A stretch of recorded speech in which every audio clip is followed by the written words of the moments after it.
감사합니다. 우리 함께 나눌 말씀은 고린도후서입니다. 고린도후서 오늘은 8장입니다. 8장 1절로 6절까지 말씀만 보도록 하겠습니다. 제가 가진 성경은 신약성경 294페이지입니다. 신약성경 294페이지 고린도후서 8장 1절로 6절까지의 말씀입니다. 고린도후서 8장 1절로 6절까지의 말씀. 다 찾으신 줄 알고 우리 한 목소리로 읽도록 하겠습니다. 고린도후서 8장 1절로 6절까지 다 같이 함께 읽습니다. 시작. 형제들아, 하나님께서 마게도냐 교회들에게 주신 은혜를 우리가 너희에게 알리노니 환난의 많은 시련 가운데서 그들의 넘치는 기쁨과 극심한 가난이 그들의 풍성한 연보를 넘치도록 하게 하였느니라. 내가 증언하노니 그들이 힘들어할 뿐 아니라 힘에 지나도록 자원하여 이 은혜와 성도 섬기는 일에 참여함에 대하여 우리에게 간절히 구하니 우리가 바라던 것뿐만 아니라 그들이 먼저 자신을 주께 드리고 또 하나님의 뜻을 따라 우리에게 주었도다. 그러므로 우리가 디도를 권하여 그가 이미 너희 가운데서 시작하였은즉 이 은혜를 그대로 성취하게 하라 하였노라. 아멘. 우리는 계속해서 고린도후서를 함께 살피고 있습니다. 고린도후서 우리가 오늘 함께 본 8장은요 7장까지 사도 바울은 자신의 사도성, 복음 그리고 인격적인 어떤 공격에 대해서 변명하는 것들을 잠깐 멈추고 새로운 주제에 대해서 함께 나누고 있는 것을 볼 수 있습니다. 고린도 교회에게 새로운 주제를 권면하고 있는 거죠. 그 새로운 주제는 뭐냐면요, 바로 연보에 대한 주제입니다. 그래서 8장, 9장은 7장과 다르게 연보에 대한 이야기를 하고 있는 것을 볼 수 있습니다. 여러분, 연보가 뭔지 혹시 기억하시나요? 연보. 우리 예전에 고린도전서 16장 하면서 함께 그 연보, 우리 밖에 있는 또 다른 우리를 돌보는 교회인가요? 그런 제목으로 함께 말씀 나눴던 것 기억이 나는데, 그래서 부활절 그 즈음이 부활절 즈음이어가지고요, 부활절 헌금을 일본 선교사님들 이렇게 섬기는 일에 사용했던 것, 그렇게 기억이 나는데 혹시 여러분들도 기억나실까요? 연보. 네네. 오늘 그 고린도후서 8장 9장은요 그 연보에 대한 주제로 고린도 교회 성도들에게 권면하는 것을 볼 수 있습니다. 예전 이야기니까 몇 가지 좀 정리해 볼까요? 여러분, 연보가 뭐였는지 혹시, 연보가 뭐죠? 연보는 네네네, 주보에도 나와 있고요, 그렇죠? 연보는 이제 원어로 모금, 기부금 이런 의미를 가지고 있는 단어입니다. 그래서 우리나라 말로 좀 우리가 이해하기 쉽게 좀 이렇게 번역을 하면 그런 거죠. 특별 헌금, 목적 헌금. 그래서 고린도전서 우리가 기억해서 좀 생각해 보면 성도들을 위한 목적 헌금, 성도들을 위한 특별 헌금, 그게 이제 연보입니다. 연보. 괜찮아요. 우리 직원이 거기서 잘 들을 수 있죠, 그렇죠? 아니에요? 그럼 뒤로 한 칸 뒤로 가세요. 그러면 얼른 뒤로 가세요. 괜찮아요. 아빠랑 같이 있어요. 오케이. 우리 직원이가 잘 예배를 드려줘야 우리 아빠도 마음이 흔들리지 않고 예배를 잘 할 수 있으니까, 그렇죠? 직원이도 아빠를 도와주는 거고 아빠도 직원이를 도와주는 거고, 그렇죠? 하나님을 예배하는 시간이니까. 제가 어디까지 했죠? 여기는 짠 잘라야지. 연보가 그런 의미다. 그래서 고린도전서를 생각하면 이제 성도들을 위한 특별헌금, 성도들을 위한 목적헌금, 이쯤으로 좀 이해할 수 있을 것 같다. 그런데 여기서 우리가 좀 기억해보고 생각해볼 것은 그거죠. 왜 갑자기 사도가 고린도 교회 성도들에게 연보를 독려했는가? 왜 연보를 그렇게 하라고 얘기했는가? 사도 바울은 전에 고린도 교회에 있을 때부터 이 연보에 대해서 고린도 교회에게 강조했던 것 같습니다. 연보를 할 것을요. 그런데 우리가 성경 곳곳을 보게 되면요, 고린도 교회만 이 연보에 대해서 강조했던 것이 아니라 사도 바울은요, 당신이 개척한 교회들마다 그 연보에 대해서 강조했던 것을 볼 수 있어요. 그래서 고린도전서 16장 1절을 보게 되면 갈라디아 교회 성도들에게 그 연보를 강조했던 것을 이야기하고 있는 것을 볼 수 있고요. 또 로마서는 로마 교회 성도들에게 이야기하는데 로마 교회 성도들에게 이런 이야기를 하는 것을 볼 수 있지요. 로마서 15장 25절 26절 같이 함께 읽어볼까요? 15장 25절 26절입니다. 함께 읽습니다. 시작. 그러나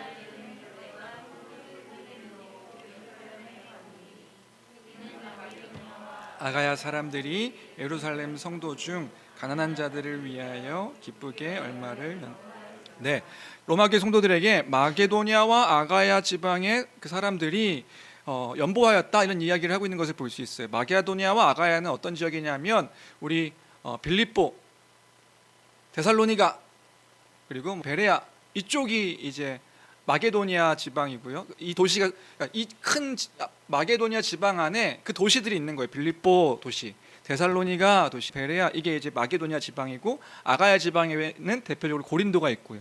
그 고린도 교회 성도들도 연보를 준비한다, 연보를 한다 이런 이야기를 하고 있는 것을 볼 수 있어요. 그러니까 사도 바울은요 지금 성도들을 위한 그 연보 특별 헌금들을 교회마다 요청했던 것을 볼 수 있는 거예요. 그러면 여기서 말하는 연보, 왜 교회들마다 그 연보를 하라고 그렇게 강조했던 것일까요? 근데 이 연보는 이런 의미는 아니라고 말씀드렸습니다. 그때요. 무슨 의미가 아니냐면 우리 교회 안에 있는 각자 교회 안에 있는 성도들을 위해서 모금을 하십시오, 성도들을 위해서 돌보는 그러한 헌금들을 하십시오라고 얘기했던 것이 아니다. 그러니까 개 교회의 어떤 구제를 위해서 그 특별 헌금을 요청했던 것이 아니었단 말입니다. 그런 의미의 연보가 아니었던 거예요. 그럼 사도 바울은 각 개교회마다 그 연보를 준비하라고 했던 목적이 무엇이었을까? 이유가 무엇이었을까? 단순히 우리 주변에 우리 교회 안에 성도들이 어려운 사람들이 있으니까 그 사람들을 돕기 위해서 연보를 모금을 한 이런 맥락이 아니라 사도 바울은요 더 큰 맥락 안에서 의미 안에서 이 연보를 하라고 요청했던 것이란 말입니다. 그게 로마서 15장 25절 26절에 또 이렇게 좀 기록되어 있어요. 다시 한번 볼까요? 로마서 15장 25, 26절입니다. 함께 읽습니다. 시작. 그러나 이제는 내가 성도를 섬기는 일로 예루살렘에 가노니 이는 마게도냐와 아가야 사람들이 예루살렘 성도 중 가난한 자들을 위하여 기쁘게 얼마를 연보하였습니다. 다시 말하면요, 이 연보는 예루살렘에 있는 그 교회의 가난한 성도들을 위한 모금이었다. 예루살렘에 있는 교회의 성도들을 위한 그 연보를 요청했던 것이란 말입니다. 그럼 굳이 왜 예루살렘인데요? 왜 예루살렘의 성도들을 위해서 연보를 요청했던 것일까요? 이유가 있다고요. 그 이유는 뭐였냐면 예루살렘 교회가요 유대인들로 구성된 교회였기 때문에 그래요. 예루살렘이 어디죠? 예루살렘은 그 구약 성경에 나오는 이스라엘, 그 이스라엘 나라의 그 수도가 예루살렘이죠. 유대인들로 구성되어 있던 교회가 예루살렘 교회였어요. 유대인들이 누구죠? 의원이 유대인이 누구죠? 유대인이 누구예요? 갑자기 물어보니까 당황스럽죠. 유대인은 그 구약 성경에 나와 있던 진짜 이스라엘 나라 사람들을 유대인이라고 부르잖아요. 그 유대인들로 구성되어 있던 교회가, 그 교회 성도들이요 유대인들로 구성되어 있던 교회가 예루살렘 교회였어요. 근데 고린도, 빌립보, 데살로니가 여기 사람들은요 이방인들, 유대인들이 아닌 이방인들로 구성된 교회가 여기 고린도, 로마, 빌립보, 마게도니아와 아가야 지방의 교회들이었죠. 그러니까 사도 바울이 개척한 교회들은요 이방인들로 구성된 교회였고 예루살렘 교회는 유대인들로 구성된 교회였고, 근데 문제가 있습니다. 뭐냐면요 이 유대인과 이방인들이 본래 그 서로 사이가 좋던 사람들이 아니었던 거예요.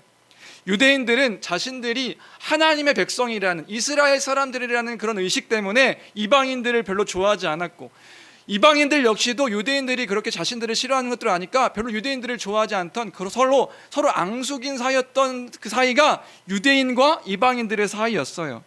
그런데 그 당시에 예루살렘과 그 주변 지역으로 몇 차례 심각한 기근이 발생하게 된 겁니다. 그래서요 먹을 것이 부족하게 된 거죠. 그러니까 졸지에 예루살렘에 있던 교회의 성도들도 기근으로 인해서 어렵고 힘든 상황에 처해지게 된 것이란 말입니다. 그래서 교회 안에 있는 성도들이 큰 어려움을 겪는 일들이 발생하게 된 거죠. 그 예루살렘에 있는 가난한 성도들을 돕기 위한 목적이 사도 바울이 요청했던 연보의 목적이었다. 그러니까요 바울 사도가요 교회들에게 요청한 연보를 요청한 것은요 상징적인 의미가 있었던 것이란 말입니다. 그럼 그 상징적인 의미가 뭔데요? 바울이 개척한 교회, 유대인들이 아닌 이방인들로 구성된 교회가 유대인들로 구성되어 있는 교회들을 도울 것을 강조했던 거예요. 그럼 도운 것을 통해서 무엇을 알고 무엇을 기억하고 무엇을 깨닫게 하기 위해서요. 지난번에 설교했던 때 몇 가지 더 다양한 이유를 들었지만 가장 중요한 건 그겁니다. 우리가 기억해야 되는 가장 중요한 거, 그리스도 안에서 교회가 하나임을 선포하는 것, 그것이 가장 큰 의미였단 말입니다. 이 연보를 통하여서 이방인 교회도 기억하고 예루살렘 교회도 기억해야 되는 그 한 가지가 있었다면 무엇이냐면, 그리스도 안에서 교회가 다른 교회가 아니라 하나라는 사실을 기억하기 위해 이 연보를 요청했던 것이다. 유대인과 이방인이 원수처럼 서로 으르렁대며 대했었는데, 서로 다르게, 서로 다른 존재라고 그렇게 여기며 생각했던 그 사람들이 이제는 그리스도 안에서 우리가 하나이다, 한 몸이다, 이것들을 기억하고 깨닫고 알게 하기 위한 목적이 이 연보의 목적이었다. 한 몸이며 한 세 사람이며 한 가족임을 선포하는 것, 이것이 연보의 목적이었던 것이란 말입니다. 한 교회가 되었다는 것을 알려주는 것. 그래서 갈라디아서 3장 28절에도 이런 말씀이 있는 거죠. 갈라디아서 3장 28절 같이 읽겠습니다. 함께 읽습니다. 시작. 너희는 유대인이나 헬라인이나 종이나 자유인이나 남자나 여자나 다 그리스도 예수 안에 하나이니라. 네, 그리스도 예수 안에서 우리가 진정으로 하나가 되는 것을 되었음을 선포하는 것, 그 연보를 통해서 드러내고 나타낼 수 있는 것이기에 사도 바울은 이방 교회들로 하여금 그 예루살렘 교회를 위해서 연보를 하라고, 연보를 그렇게 모을 것을 강조했던 것이란 말입니다. 그래서 예전에 그런 설교를 했던 거예요. 다시 정리하면 그런 거죠. 교회가 우리만 교회인 것이 아니다. 그래서 이런 큰 맥락 안에서 그 결론만 기억하시죠. 이런 큰 맥락 안에서 우리가 기억해야 되는 것이 있다. 그게 뭐냐면, 우리만, 그 말씀의 교회만 교회가 된 것이 아니다 하는 사실을 우리는 꼭 잊지 말아야 하는 것이란 말입니다. 그래서 우리 밖에 있는 또 다른 우리를 돌아보는 교회여야 한다. 왜요? 그리스도 안에서 우리를 하나 되게 하신 것이기 때문이란 말입니다. 주님께서요, 우리 교회만, 우리만 하나 되게 하신 것이 아니라 그리스도, 우리가 복음을 바르게 믿고 있다면 우리 교회만 맞아, 우리 교회만 오라, 우리 교회만 완벽해, 이렇게 고백하면 우리는 틀린 고백을 하고 있는 것이란 말이지요. 우리 밖에 또 다른, 주님께서 지역 안에 또 저 멀리 저 다른 나라 안에서도요, 하나님께서 일하셔서 교회를 세우셨다. 그 교회를 세우셨을 때 우리 밖에 또 다른 교회가 있음을 기억하여, 또 하나는 그 교회가 그리스도 안에서 하나임을, 한 몸임을, 한 주체, 한 가족임을 기억하여 그리스도 안에 하나임을 고백하고 나누고 또 선포하는 우리 그 말씀의 교회가 되기를 주님의 이름으로 축복합니다. 그것이요, 연보의 목적이었던 거예요. 연보를 통하여서 그것을 알고 깨닫기 위한 목적이었던 것이란 말이죠. 그래서 우리도 이제 선교할 때 그런 의미로, 그냥 단순히 어떤 물질적으로 돕자 이런 개념으로 우리가 이제 선교를 하지 않아야 된다, 그런 이야기했던 걸 기억합니다. 그럼 어떤 마음으로 하는 거예요? 우리가 그리스도 안에서 한 몸된 또 다른 지체들을 섬기는 마음으로 하나임을 기억하며 그 일들을 해야 하는 것이다. 그 일들을 기억하면서 함께 했을 때 또 다른 그 사람들이 그것들을 깨달아 우리가 함께 기뻐했던 경험들이 있지요. 그래서 일본 선교사님들이 힘을 내고 너무 감사하다, 그리스도 안에서 이렇게 한 몸 되었음을 기억하게 해주어서 너무 고맙다, 이렇게 또 그 고백도 받고, 그 고백 받고 또 우리는 또 함께 기뻐하고, 그리스도 안에서 우리가 하나 되기 위함을, 하나됨을 기억하는 우리여야 한다. 또 다른 교회를 바라보며 뭔가 시기하고 질투하고 막 비교하고가 아니라, 그리스도 안에서 우리가 하나임을 더 고백하는 그런 성숙한 우리 교회 모습이 되기를 주님의 이름으로 축복합니다. 우리만 맞고 우리만 옳고 그래서는 안 된다. 그런데 또 한편으로 높아심에 말씀드리면, 그럼 이제 우리가 또 한쪽으로 이렇게 얘기했으니까, 그럼 모든 교회가 하나 되기 위해서 힘써야 되는 겁니까, 목사님? 그럼 뭐 어떤 교회든. 근데요, 우리가 또 우리 지난주 설교를 좀 기억해 보면, 그 무조건 하나됨을 위해서 노력해야 된다, 아무 조건 없이 교회가 하나 된다, 이런 의미 또 아니라는 것도 한편으로는 기억하셔야 되는 거죠. 네, 우리가 진리 안에서 하나가 되어야 되는 것이다. 그러니까 믿지 않는 자와 멍에를 함께 맬 수는 없는 것이란 말입니다. 그러니까 또 한편으로 극단적으로 우리 그러니까 딴 교회 가서 우린 다 하나입니다. 맞죠? 우리 그것을 추구하며 노력해야 되죠. 그런데 한편으로는요, 우리가 또 잊지 말아야 되는 것은 믿지 않는 자와 멍에를 함께 맬 수 없는 것이다. 하나 되면 뭐 안에서 하나 되는 거냐면 그냥 교회라는 이름 안에서 하나 되는 게 아니라요, 복음 안에서 하나가 되는 거예요. 진리 안에서 하나가 되는 거예요. 그 진리를 함께 믿고 있는 것 안에서 하나가 될 수 있는 것이지, 전혀 다른 그 종교들과 하나가 되고 또 다른 종교를 뭐 받아주는 입장의 어떤 그런 것들과 하나가 되고 그런 건 아니다. 우리가 이 두 양극단을 잘 조화를 이루며 그럼에도 불구하고 그리스도 안에 그 복음 안에서 하나 되는 교회를 이루며 소망하며 바라보며 나아가는 우리 교회가 되어야 될 줄로 믿습니다. 그래서 연보 이야기하면서 한번 다시 정리해 보고 싶었고요. 왜냐하면 8장 9장이 다 그 연보, 그 특별한 헌금, 목적 헌금에 대한 이야기니까요. 우리가 다시 잘 정리하면 좋을 것 같고요. 오늘 그 연보라는 맥락 안에서 이어서 함께 나누고 싶은 것이 있습니다. 오늘은 1절부터 6절까지만 함께 살펴보려고 하는데요. 1절부터 6절, 마게도냐 교회의 이야기를 하면서 고린도교 성도들에게 이야기하고 있는 거예요. 저 마게도냐 교회, 빌립보, 데살로니가 그 교회들을 이야기하며 고린도 교회 성도들에게 지금 바울 사도가 이야기하고 있는 것을 볼 수 있는 것이죠. 1절 2절입니다. 1절 2절 같이 함께 읽어보겠습니다. 함께 읽습니다. 시작. 형제들아,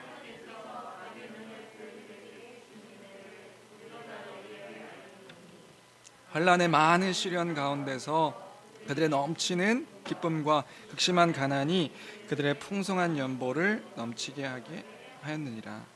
네, 사도 바울이 뭘 얘기하고 있나요? 가장 먼저 마게도냐 교회들에게 주신 은혜를 고린도 교회에게 알린다, 이렇게 얘기하고 있죠. 그 은혜를 주셔서 마게도냐 성도들에게 하나님께서 그 은혜를 주셔서 환난의 많은 시련이 그 마게도냐 성도들 가운데 있었는데 그들에게 넘치는 기쁨이 있었다. 이걸 첫 번째로 이야기하는 것을 볼 수 있어요. 그들에게 넘치는 기쁨이 있었다. 그러면 성경을 이렇게 읽으면서 우리가 몇 가지 생각해 볼 수 있는 게 있죠. 뭐냐면 마게도냐 교회 안에 환난의 많은 시련들이 있었구나, 이것들을 우리가 알 수 있는 것입니다. 환난의 많은 시련들이 그들에게 있었구나, 그 성도들에게 있었구나. 마게도냐에 어떤 어려움이 있었는지는 구체적으로 알 수 없지만 사도행전 16장, 17장 집에 가서 한번 읽어보세요. 16장, 17장을 보면요, 성도들이 어떠한 신앙생활을 했을지가 어림짐작되어지는 내용들이 있습니다. 그러니까 마게도냐에서 신앙생활을 한다는 것 자체가 쉽지 않았겠구나, 그 믿음을 지키며 살아가는 것들이 만만치 않았겠구나, 이런 내용들을 우리가 생각해 미루어 짐작할 수 있는 것들이 있습니다. 여러 사람들이 신앙생활을 방해하는 거예요. 그 예수 그리스도를 믿는 것들, 교회를 따라 살아가는, 교회로 그리스도인으로 살아가는 것들, 실제적으로 피해를 입혀가면서, 해를 입혀가면서 방해하는 것들을 볼 수 있습니다. 그 가운데서 이 사람들이 신앙생활을 했던 거예요. 그러니까 주변에 있는 사람들이요, 예수 믿는 것들을 박해하는 거죠. 막 어려움을 주는 거죠. 실제적으로 무언가 피해를 막 입히는 거예요. 그 가운데서 이 마게도냐 성도들이요, 신앙생활을 했던 것입니다. 그런데 그들에게 은혜를 주셨다고요. 그 은혜를 받음으로 그들이 기쁨이 넘치도록 풍성했더라. 기쁨이 풍성했더라. 그러면 생각해 볼까요? 도대체 마게도냐에게 허락되어진 그 은혜란 무엇일까요? 막 사람들이 막 그 해를 끼치는데, 예수 믿는다는 이유로 뭔가 막 방해하고 실제적인 어려움들을 막 주는데, 이들에게 기쁨이 충만했다고 한다면 어떤 것 때문에 기쁨이 충만했을까요? 당연히 그 모든 것들을 이겨내는 그리스도의 복음 때문이었겠죠. 그들이 믿고 있는 그리스도의 복음 때문이었겠죠. 뭔가 새로운 환경이 열리고 상황이 열린 것들이 아니라 그들이 믿고 있는 그리스도의 복음이 그들을 충만한 기쁨이 되게 하였겠지요. 복음으로 인한 풍성함이었던 것이란 말입니다. 다시요, 우리를 생각해 볼까요? 그리스도인들을 생각해 볼까요? 그리스도인들이 기쁨이 충만함을 볼 때, 여기서 충만함이라는 거 흘러 넘치는 겁니다. 단순히 가득 찬 게 아니라 넘치는 거예요. 넘치는 기쁨들이 그리스도인들에게 있는 것을 볼 때 언제 그 기쁨의 충만함을 누릴 수 있나요? 언제 그 기쁨의 충만함으로 막 기뻐하는 것들을 볼 수 있나요? 그리스도인들에게는요, 공통된 특징이 있습니다. 어떤 특징이냐면요, 그것은 그가 예수 그리스도의 십자가 그 사랑을 통해서 내가 구원받은 자라는 사실을 깨달아 할 때, 그 사실을 깊이 묵상하여 그것들을 기억할 때, 그 기쁨의 충만함을 고백하는 것을 볼 수 있는 것이란 말입니다.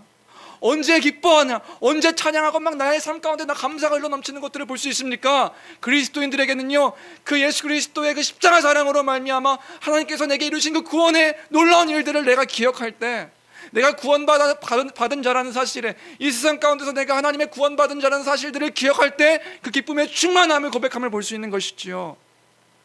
여러분도 그렇지 않으신가요? 그 진리가 내 안에 가득할 때입니다. 하나님께서 나 같은 자를 구원하심이, 나 같은 자를 구원하심이 너무나 놀랍고 커서, 어떻게 이런 나 같은 자를 주님께서 사랑하시지?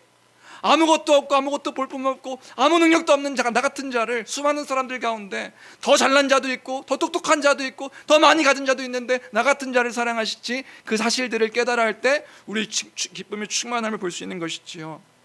구원이 무엇이죠? 우리 구원이 뭔가요? 구원, 형벌대속적 죽음, 하나님의 진노가 예수 그리스도의 십자가로 말미암아 그 진노가 누그러뜨려져서 내가 받아야 될 그 하나님의 진노와 형벌을 대신 받게 하심, 그 구속, 그 예수 그리스도의 십자가의 피, 그 피가 속전이 되어서 그 죄의 종, 사망의 종, 율법의 종된 내가 그 예수 그리스도의 피로 말미암아 자유케 되어지고 더 이상 그 죄에 대한 정죄함 없이 오직 예수 그리스도로 말미암아 자유케 되어진 자임을 선포되어지는 것, 그게 구원이지요. 또 구원이 뭔가요? 예수 그리스도의 의, 나는 아무 의도 없고 나는 아무 공로도 없는데 예수 그리스도의 그 의, 죽기까지 순종하시는 그 의가 나의 의가 되어 의롭다, 너는 이제 더 이상 죄인이 아니다, 너는 더 이상 정죄받을 자가 아니다, 너는 의로운 자다. 예수 그리스도 말미암아 그 의롭다 여김받은 것, 그게 구원이지요. 또 구원이 뭔가요? 그래서 하나님 나라의 백성이 된 것입니다. 하나님 나라 백성 되어서 안식을 누리고 영생을 누리고 그러한 자로 선포되어지는 것, 그것이 구원이지요. 또 구원이 뭐죠? 천지를 창조하신 창조주가 피조물인 나 같은 자에게 이제는 네가 내 자녀다, 아바 아버지라 부를 수 있는 그 특권을 얻은 자 된 것, 그것이 구원이지요. 맞나요? 제가 잘 이야기했나요? 그것이 구원이지요. 우리가 그 구원받은 자란 말입니다. 어떤 이미지를 가지고 오든 상관없을 것 같아요. 어떤 이미지를 가지고 와도 상관없어요. 그 구원이 우리의 것이 되었기에, 그 구원이 나의 믿음으로 말미암아 우리의 것이 되었기에, 예수 그리스도로 말미암아 그 모든 것이 내 것이 되었기에, 그것이 나에게 이루어졌음을 기억할 때 그것으로 기쁨이 충만하게 되는 것이다. 아, 내가 그런 존재가 된 것이구나. 아, 내가 그런 자가 된 것이구나. 아, 하나님의 은혜로 이 쓸데없는 자가, 이 쓸데없는 자를 왜 구속하여 주는지 나는 알 수 없도다. 웬 말인가 날 위하여 주 돌아가셨는가? 이 벌레 같은 자 위에 왜 그 큰 해를 받으셨는가? 나 알 수 없지만 주님, 그 이유 아무것도 없는데 사랑 때문이라 말씀하시니, 와, 나는 사랑받는 자구나. 와, 하늘의 그 큰 말로 다 할 수 없는 하나님께서 세상을 창조하신 그 창조주가 나를 사랑한다 말씀하셨구나. 이제 그가 나보고 아바, 나는 이제 아버지보다 더 친밀한 언어로 아빠라고 불러라. 그 은혜가 풍성할 때, 우리는요 고백하는 거예요. 그렇지 않으셨나요? 아침에 일어날 때 오늘 하루가 너무 힘들고 괴롭다가 아니라, 오늘도 나에게 생명을 주신, 나에게 생명 주신 그 나의 주님, 나의 하나님 감사합니다. 그 고백할 때 여러분 언제셨나요? 하루하루의 그런 일상의 삶 속에서, 반복되어진 지루한 삶 속에서, 아, 오늘 하루도 주님께서 와, 나에게 이런 일들을 나에게 허락하셨구나, 나에게 주신 모든 것들이 주께서 맡겨주신 사명이구나, 감사하던 때는 언제인가요? 시험이 닥쳐옵니다. 감사합니다. 어려움이 몰려옵니다. 감사합니다. 언제 그 감사를 고백하셨나요? 왜 감사를 고백하셨죠? 구원 때문이었잖아요. 그 구원 때문이었잖아요. 그 은혜를 우리에게 주신 거란 말입니다. 그 은혜를 우리에게 허락하셨다고요.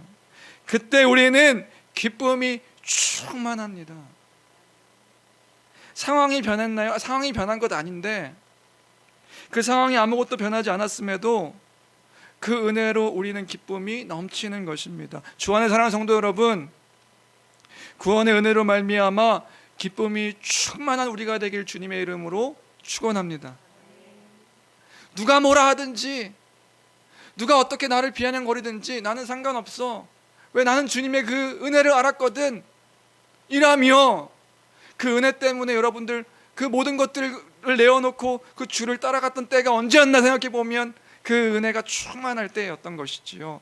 주 안의 사랑하는 성도 여러분, 그 은혜를 만약에 우리 심령 가운데 그것들이 지금 냉랭해졌다고 한다면 그 은혜를 구하는 하나님, 그 은혜가 아니면, 생각해 보세요. 그 은혜가 아니면 우리가 살 수가 없는 거잖아요. 그 은혜 아니면 살 수가 없는 거잖아요. 그러니까 그 은혜를 구하는 우리가 되길 주님의 이름으로 축원합니다. 마게도냐 성도들이 그 은혜의 풍성함을 고백했다, 기쁨을 고백했다, 그 이야기를 하고 있는 것을 볼 수 있고요. 두 번째로 사도는 그 마게도냐 교회에 예로 들면서 또 이런 말을 하는 것을 볼 수 있습니다. 2절 후반절인데요. 극심한 가난이 그들의 풍성한 연보를 넘치도록 하게 하였느니라. 이 번역은 약간 그 오해를 불러일으키는 번역이긴 한데요, 다른 번역본을 보면 그런 내용입니다. 극심한 가난이 그들의 풍성한 연보를 넘치겠다, 이런 의미가 아니라요, 바르게 번역하면 극심한 가난임에도 불구하고 그들이 연보를 넘치도록 했다, 이렇게 얘기하고 있는 거예요.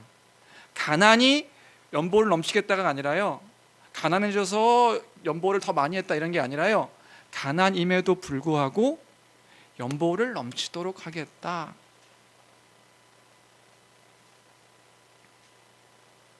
가난했는데요, 가난도 극심한 가난인 거예요. 근데 연보를 풍성하게 넘치도록 하겠다는 거죠. 어떻게 그럴 수 있을까요? 그들이요, 은혜의 기쁨이 충만한 가운데 있었기 때문에 그런 것이지요. 또 다른 교회의 어려운 형편, 어려운 사정을 듣고 풍성한 연보로 흘러 넘치게 다른 이들을 섬긴 거예요. 왜요? 어떻게 그럴 수 있죠? 나도 지금 극심하게 가난한데 어떻게 다른 사람들을 섬길 수 있나요? 그들이 그 은혜의 기쁨이 더 충만하기 때문에 그 어려운 성도들을 보며 내가 도와야 한다라는 마음이 생긴 거죠. 이상한 일이에요. 여러분, 이건 당연한 일이 아니라 이상한 일입니다. 자신들이 극심한 가난인데 자신들이 역량 안에서 연보를 풍성하게 해요. 왜 그런 걸까요? 여러분, 이거 아닙니다. 그래야 내가 복을 받으니까 조건부로 섬겼던 걸까요? 아니란 말이에요. 이렇게 안 하면 벌 받으니까 두려우니까 이들을 섬겼던 걸까요? 아니요. 왜 그런 거예요? 그들에게 그 은혜가 충만하니까 바로 이어져 나오는 게 뭐냐면요, 하나님의 뜻에 대한 갈망함이 생긴 거예요. 하나님의 뜻에 대한 갈망함으로 주 뜻을 사모하면서 그랬던 것이란 말입니다. 그게 주님의 뜻이니까요.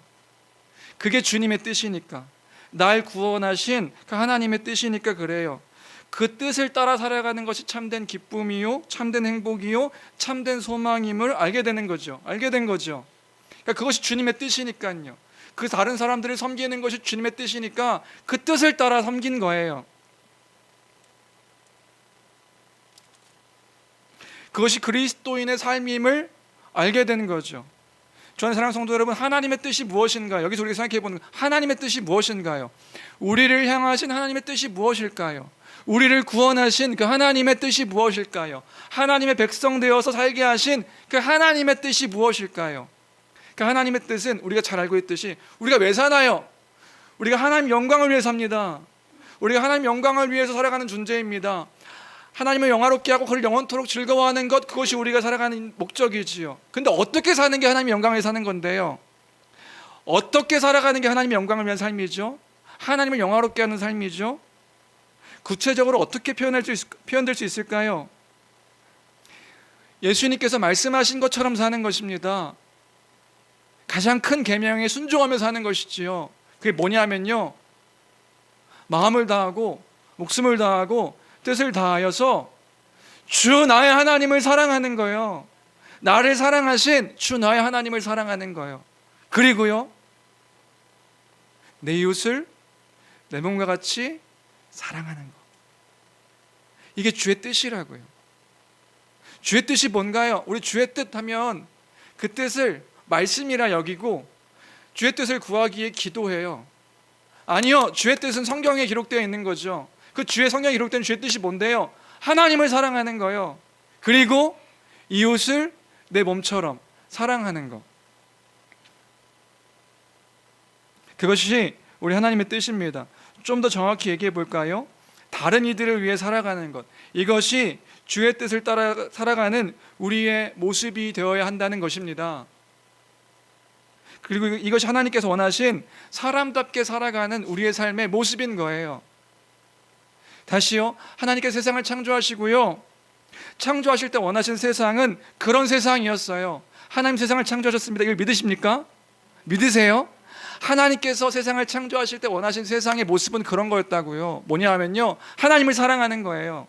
모든 피조물들이 하나님이 사랑하셔서 만들어진 피조물, 모든 피조물들이요, 하나님을 사랑하는 거예요. 그리고요, 그것을 끝나는 것이 아니라 다른 사람을 위해서 사랑하는 것, 하나님, 특별히 하나님의 형상대로 창조되어진 그 사람들을 서로 사랑하며 살아가는 것이 하나님께서 원하신 원래 세상의 모습이라고요. 그러니까 주의 뜻은 뭐냐면요, 서로 사랑하는 거예요. 사랑하며 사는 거예요. 사랑하며 산다는 건 결국에 뭔가요? 다른 사람을 위해서 살아가는 거예요. 그게 하나님께서 우리를 향하신 하나님의 뜻이라고요. 여러분 잘 생각하십시오. 다른 사람을 위해서 사는 거예요. 내가 어떻게 하면 잘 살까? 내가 어떻게 하면 좀 더 안락하게 살까? 내가 어떻게 하면 좀 더 편하게 살까? 이건 주의 뜻이 아니라고요. 그럼 주님의 뜻은 뭐예요? 다른 사람을 사랑하며 사는 거예요. 주의 형상을 따라 지음받은 또 다른 사람들을 위해서 살아가는 삶, 그것이 바로 하나님께서 원하신 하나님 나라의 백성으로 살아가는 삶의 모습이란 말입니다. 그러니까 우리는 주문처럼 항상 외워요. 하나님 사랑, 이웃 사랑. 그리고 이웃을 위해 살지 않는 거예요. 그건 주의 뜻이 아니라고요. 그 이웃은 누구인가요? 먼저는 1차적으로 교회죠. 그리스도 안에서 한 몸 된 교회죠. 그 하나 된 사람들을 위해 살아가는 겁니다. 그게 주님께서 원하신 하나님 나라의 삶의 모습인 거예요. 근래 복음을 알아가면서 한 가지, 저도 더 분명해지고 깨달아 알려진, 그 전에도 몰랐던 건 아닌데 크게 깨달아 알게 되어진 한 가지 사실이 있어요. 그게 뭐냐면요, 이 세상이 지금 뭔가 미쳐가고 있는 것 같은데, 뭔가 끊임없이 자기밖에 모르는 그런 세상, 그것이 전부인 것 마냥 살아가는 그 삶으로 그렇게 흘러가고 있다는 거예요. 근데 여러분, 이거 미친 겁니다. 근데 본래 세상은 그러한 모습이었다. 원래, 그러니까 점점 더 이상해지는 게 아니라 원래 그 세상은 지금 그런 모습인 거예요. 죄된 세상의 모습입니다. 근데요, 이게 주의 뜻이 아니라는 거, 주님께서 원하신 세상의 모습이 아니라는 거예요. 우리는 생각해야죠. 그러면 우리에게 원하신 주의 뜻은 무엇인가? 우리가 살아가기를 원하시는 주의 뜻은 무엇인가요? 다른 사람을 위해서 사는 거예요. 다른 사람들을 사랑하면서 사는 거예요. 다른 사람을 위해 사는 거예요. 아, 그것이 교회가 보여야 되는 진짜 모습이구나. 무언가 목적을 두고 무언가 얻기 위해서 다른 사람들을 위해 사는 게 아니라 서로 다른 사람들의 유익을 위해서 살아가는 삶, 이것이 바로 하나님께서 원하신 하나님의 영광을 위하여 살아가는 삶의 모습임을 기억하는 우리가 되어야 될 줄로 믿습니다. 그러니까 구원받은 자가, 나는 하나님의 구원받았어, 나는 하나님 예수 그리스도께서 십자가로 말미암아 우리 사랑을 보여주셨어, 오케이, 나는 구원받은 자야, 이것으로 끝나는 것이 아니라고요.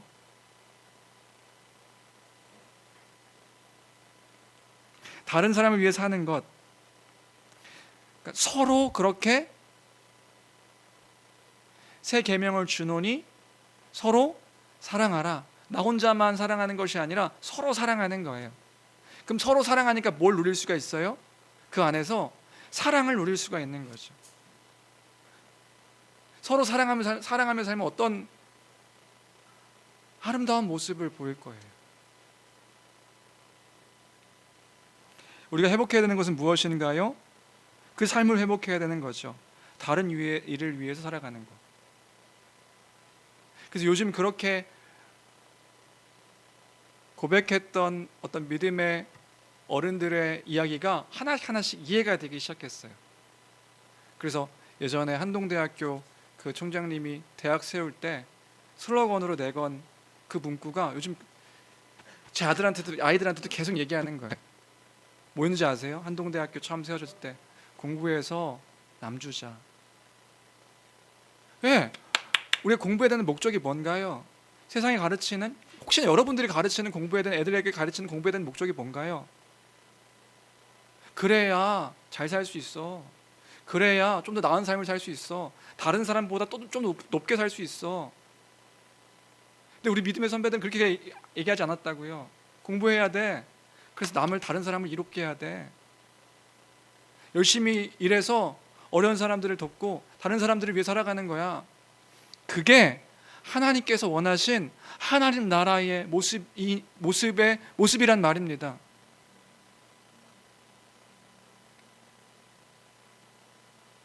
예전에 어렸을 때 들었던 그 천국에 대한 예화가 있어요.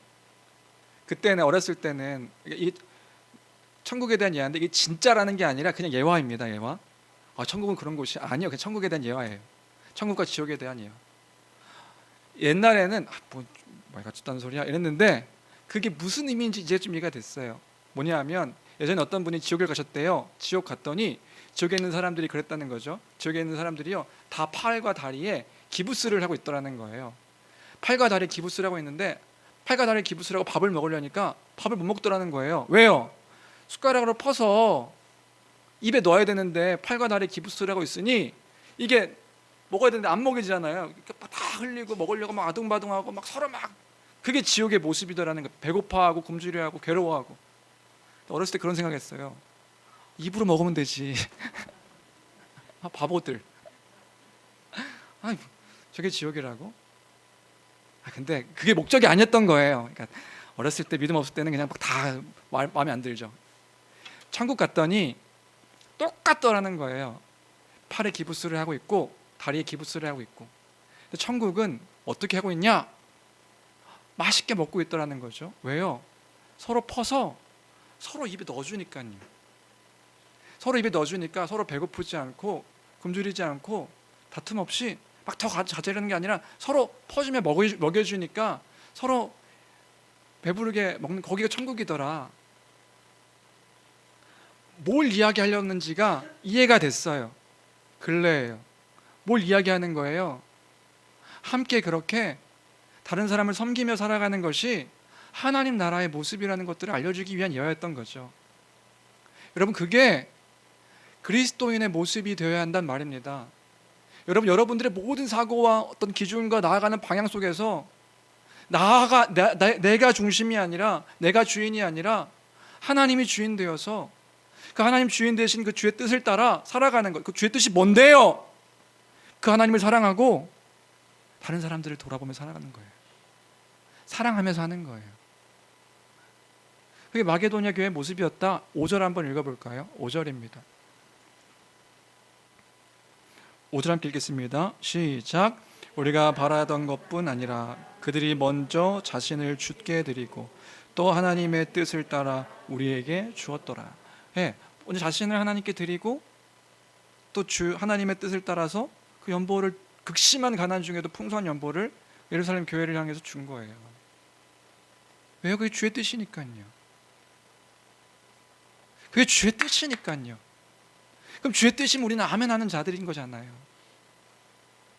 이게 마게도냐 교회 성도들의 모습이었다. 그러면서 고린도 교회 성도들에게도 얘기하는 거죠. 6절입니다. 6절 같이 함께 읽겠습니다. 시작. 그러므로 우리가 디도를 권하여 그가 이미 너희 가운데서 시작하였은즉 이 은혜를 그대로 성취하게 하라 하였노라.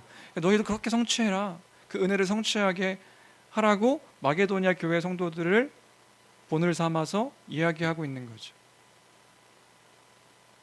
이것이 또한 우리에게 권면의 말씀으로 들어야 하는 주의 뜻인 줄로 믿습니다. 하나님의 은혜를 기억하여 그 은혜를 따라 다른 사람들을 섬기며 돌아보며 사랑하는 삶, 그들을 위해 살아가는 삶.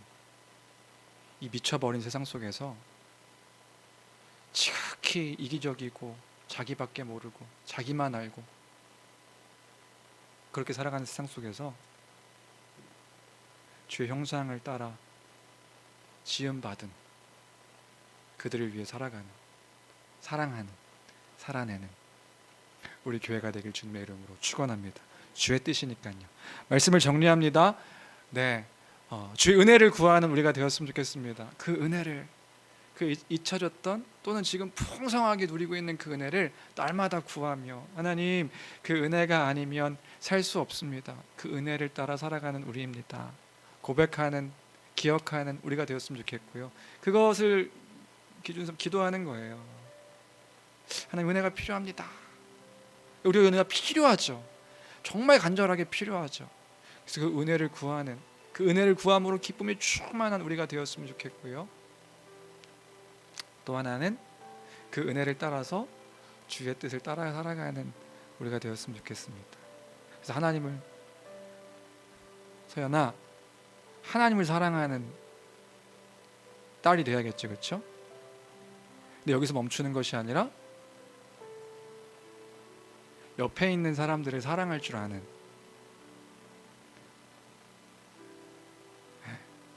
옆에 있는 사람은 부부일 수도 있고요, 자녀일 수도 있고요, 부모일 수도 있고요, 남매일 수도 있고요, 형제일 수도 있고요, 자매일 수도 있고요. 그리스도 안에서 서로 사랑함을 드러내는 우리 모두가 되길 주님의 이름으로 축원합니다. 우리 찬양, 우리 감사의 찬양을 함께 고백했으면 좋겠는데요. 나의 모든 삶 가운데서 주님 주인 되어 주십시오. 함께 믿음으로 고백했으면 좋겠습니다.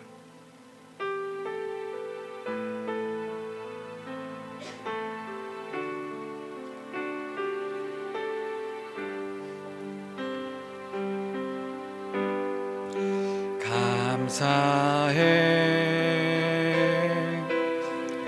시험이 닥쳐올 때에 주께서 인도하, 좀만 빠르게요. 두려움 없네. 또 감사해 고통이 찾아올 때에 주께서 지켜주시니 승리하리라. 나의 모든 생활 속에서 주님이 함께 하시니 주님의 성령 나를 인도하시리. 시험이 나를 찾아올 때 주님 지켜주시리. 주님의 성령 나를 인도하시리. 나의 모든 생활 속에서, 나의 모든 생활 속에서 주님이 함께 하시니 주님의 성령 나를 인도하시리. 시험이 나를 찾아올 때 주님 지켜주시리. 주님의 성령 나를 인도하시리. 이 시간 기도하겠습니다. 기도할 때에 하나님, 그 은혜를 날마다 나의 삶 가운데 부어달라고. 하나님, 은혜가 필요합니다. 그 은혜가 예수 그리스도의 십자가로 말미암은 그 복음의 은혜가 날마다 기억되는 그 삶이 되게 허락해달라고. 상황이 바뀐 것도 아니고 환경이 변한 것도 아닌데 주님, 그 모든 것들을 능히 감당하며 소망케 되어지는 그 복음이 내게 필요하다고, 하나님 그 복음 가운데 살아가는 나의 삶이 되게 해달라고 함께 기도했으면 좋겠고요, 그 가운데 그 뜻에 순종하여 하나님을 사랑하고 이웃을 사랑하는 우리 되게 해달라고, 우리 삶이 되게 해달라고, 이런 기도의 제목으로 말씀 기억하며 함께 기도하며 나가도록 하겠습니다. 함께 기도하시겠습니다. 참 좋으신 하나님 아버지, 은혜와 사랑을 감사합니다. 하나님, 그 은혜입니다. 그 은혜가 우리에게 필요합니다. 아버지 하나님, 그 모든 것들을 능히 감당할 수 있는 그 은혜를 내게 부어 주옵소서. 하나님, 이미 예수 그리스도로 말미암아 보이셨습니다. 내가 잊지 아니하도록 도와주십시오. 성령 하나님, 그 안에 풍성함으로 고백되어지는 이미 받은 그 복음의 은혜를 우리가 잊지 아니하도록 도와주옵소서. 예수 그리스도의 십자가를 보라. 그 십자가 가운데 거하신 행하신 그 일들로 말미암아 주님 소망케 하신 것들이 무엇인지를 바르게 알아서 주님, 그 말로 다 할 수 없는 하나님의 그 크심이, 나 같은 자를 주께서 사랑하심이 무엇인지를 깨달아 알아 깊이 묵상하여 그 가운데 거하고 그 가운데 살고 그 가운데 찬양하며 고백하는 우리 삶이 될 수 있도록 주여 도와주시옵소서. 주님, 그 가운데서 주의 뜻 순종하길 원합니다.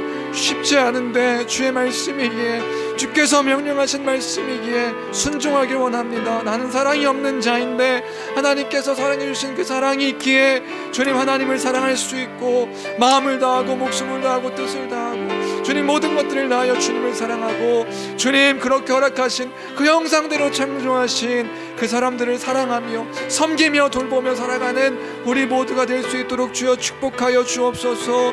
하나님 아버지, 주님께서 말씀하시니 그 말씀 가운데 우리가 순종하며 아멘으로 주님 그렇게 순교자의 길을, 순례의 길을 따라 살아가는 인생 되어지기를 간절히 빌고 원하옵나이다.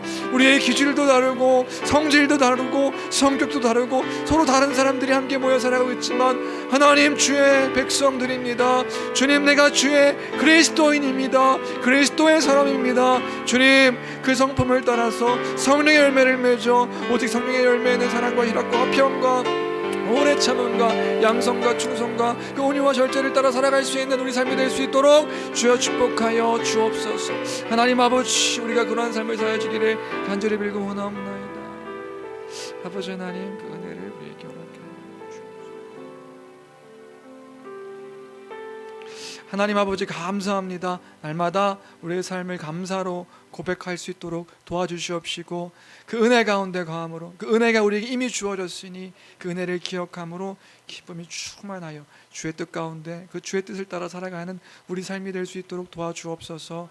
주님, 날마다 순간순간마다 주의 뜻을 따라 살아가는 것, 우리의 의지를 꺾어 순종해야 되는 것임을 고백합니다. 그러나 주님, 주께서 말씀하신, 주께서 원하신 그 하나님 나라의 모습이면 우리가 기억할 때에 완성되어질 그 나라가 그럴 것임을 기대하며 이 교회가 그 영광의 주님을 온전히 드러내며 살아가는 우리 교회가 될 수 있도록 도와주시고 그 안에 우리가 있기에 그 말씀에 순종하며 살아가는, 그 뜻대로 살아가는 우리 모두가 될 수 있도록 주여 축복하여 주옵소서.